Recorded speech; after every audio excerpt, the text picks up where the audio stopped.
വളരെ വ്യത്യസ്തവും ജനകീയവുമായ ഒരു പവലിയൻ്റെ ഇടയിലാണ് ഞാൻ നിൽക്കുന്നത്.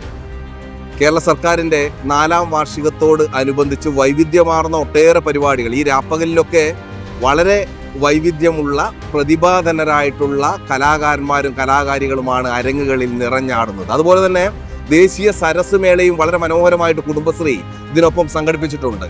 ഇന്ത്യയിലെ വിവിധ ഇടങ്ങളിൽ നിന്നുള്ള ഫുഡ് പ്രൊഡക്ട്സുകളും അതുപോലെ തന്നെ അവതരണങ്ങളും കൂടിച്ചേരലുകളും ഒക്കെ ഇതിൻ്റെ ഭാഗമായിട്ട് നടക്കുന്നു. കുടുംബശ്രീ നമുക്കറിയാം, കേരളത്തിൻ്റെ സാമൂഹ്യ സാംസ്കാരിക മണ്ഡലങ്ങളിൽ നിറവാർന്ന പ്രവർത്തനങ്ങൾ കാഴ്ചവെക്കുന്ന ജനകീയ പ്രസ്ഥാനമാണ്. ഈ പ്രസ്ഥാനത്തിൻ്റെ ഓരോ ചുവടുവയ്പ്പുകളും മലയാളികളുടെ ആത്മാഭിമാനത്തെ കുറെ കൂടി ഉണർത്തുന്നതാണ്. എല്ലാ രീതിയിലുമുള്ള ഭാവുകങ്ങൾ ഒരു സാംസ്കാരിക പ്രവർത്തകൻ, കലാകാരൻ എന്നുള്ള രീതിയിൽ ഈ കൂട്ടായ്മയ്ക്ക് സഹർഷം നേരുന്നു.